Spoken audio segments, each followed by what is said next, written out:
Hello and a warm welcome back to the loft and the main Tri-ang Super 4 layout that I've been building since the summer. Well, I was hoping to be able to show you some progress on the Loco service and storage yard, but unfortunately I've had a failure in my nickel plating tank. Well, it's not the tank, it's the power supply. Quite an old item that I got from a high street electronics shop that unfortunately ceased trading a year or so ago, and I'm yet to find an equivalent. Now I'm sure I will, but it's just brought a temporary halt to track reconditioning, so the yard is very much as we saw it last week, apart from the fact that the Black 5 and the B12 are now just sitting in there. So this week we've got a few items that are new to the channel.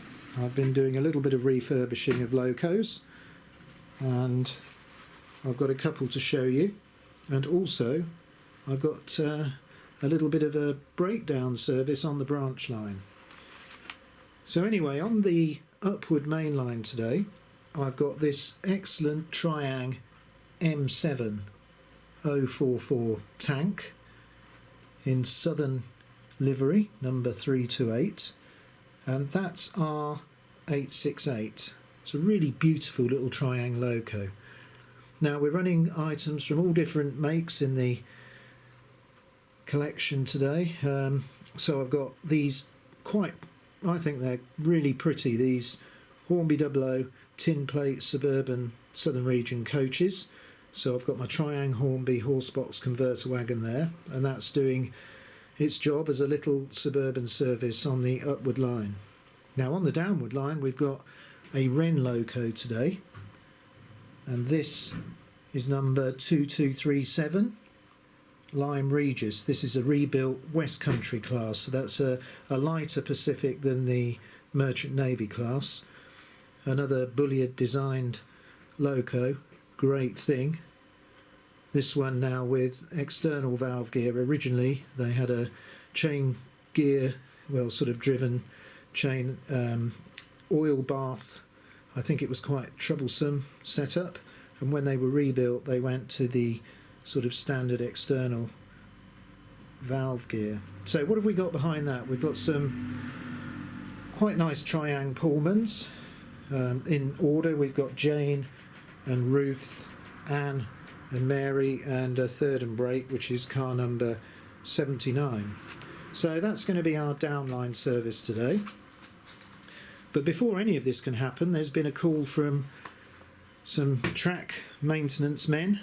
I don't know what's going on, but they want the heavy crane, and the only Loco I've been able to find at the moment that's ready is the Jinty, and it's a bit worried because that's a heavy old crane, that Hornby-Dublo item, and I believe it's model number 4620. It's just called a breakdown crane, but looking at it, it's got to be around 70 tons when you compare it with models from other manufacturers. But let's see whether we can get it up and over, because the problem apparently is near the second bridge. So let's feed in a little bit of power using my trusty handheld H&M connected to my clipper, which means hopefully I can get a bit nearer the action with the camera.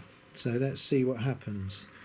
Well, we're away quite smoothly, trying to build up a little bit of speed because that's a bit of a steep hill. Is that Jinty going to be able to get that up there? Oh, look at that wheel slip, but no, it's gripping. Wheel slip. Driver's doing a great job there, keeping the momentum. So they're just going over the first girder bridge, and they're being signalled to slow down about there, so I think that's where they're going to start work. Well, let's leave them to it. So getting back to the main line, I think we'll start our upward service first. So I'm going to attempt to try a smooth start with this M7 tank. So let's feed in with the controller.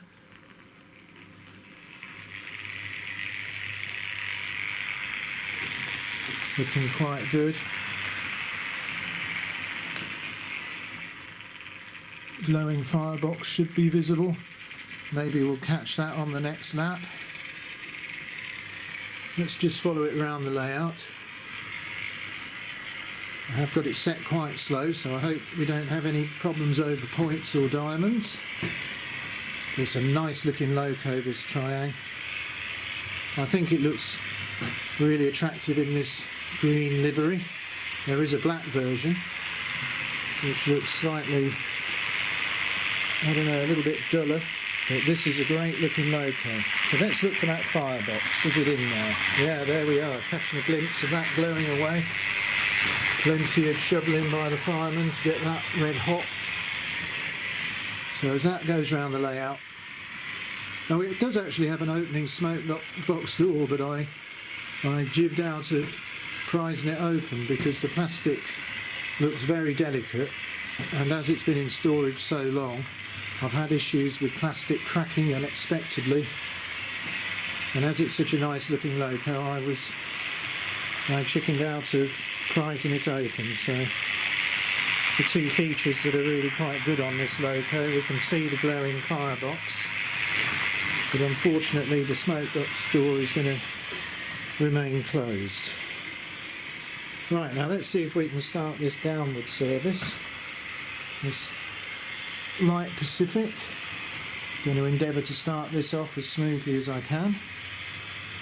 Just taking up the tension on the coaches there. And away it goes. Just slowing down fractionally.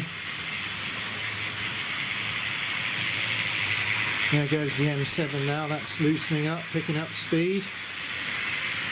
And here comes this really nice Lyme Regis from Wrenn. Pulling these Tri-ang Pullmans, it looks great on the layout. Clattering over the points and diamonds.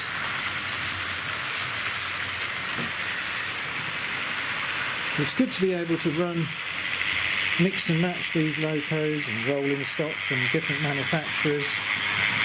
They all look good running together. Now what I'm going to do now is just reach back down to the controller, so bear with me for a minute. I just want to see if I can slow these down just a fraction.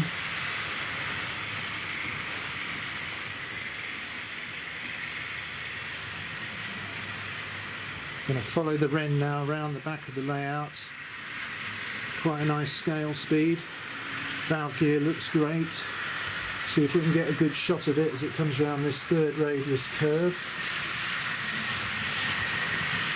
And I think the rebuilt ones were much happier with the valve shirts wall valve gear than the chain-driven bullied invention. I have looked at it in books. It looks really complicated. Sort of an oil bath with sprockets and goodness knows what. Not very easy for maintenance, whereas this sort of valve gear you can get to all the linkages and repair it quite easily. But this is looking good as it's going down the Downward Mainline, pulling its lovely Tri-ang coaches. And now we're just going to have a look at the M7. Firebox glowing away in there. Looks really good pulling those tin plate coaches. I'll have to have a hunt round. I might have got another one or two of those somewhere. Make up a slightly longer train.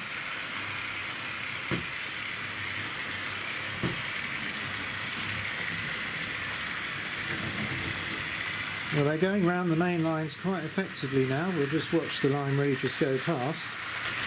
I think the driver of the Jinty is quite keen to get his little service back down to the halt. Apparently the problem is all repaired. So we're going to have a go at reversing this now back down the incline. Now obviously the driver's going to be very careful because the weight of this crane. Now, he has been told to stop because the main line is about to cross over the branch line. Brakes are holding well on that incline, so away we go again. Just crossing carefully over the two main lines, and then he's going to come to a nice gentle halt.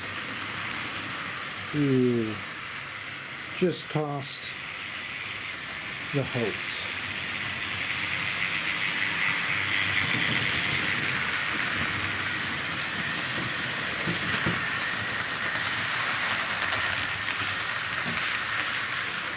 Nice smell coming from this Lyme Regis now. The motor's getting warm. Took me quite a while to get out all the thick gunge. The old oil had just set solid in the bearings. You could hardly turn the motor at all.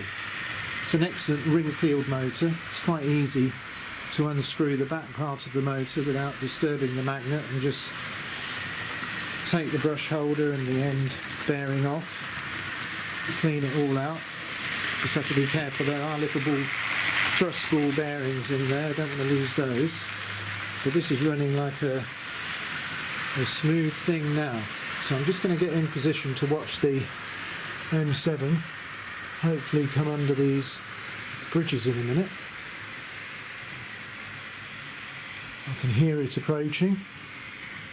So let's just take a look. Yep, there it is through the station. And here it comes under the girder bridge.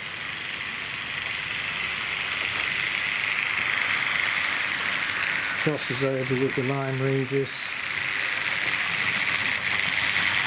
And then back along towards the right hand side of the layout. So let's do the same now with the Lyme Regis, try and get some nice shots at it. Shiny nickel plated wheels on this. See the rear of that ring field just poking out the cab. Still looks nice though. Not quite like the super detailed versions available today, but I think it's still got a high level of detail. And it's not bad for something that's got a heavy cast body shell dating right back to the days of the Hornby-Dublo, Dorchester and Barnstable.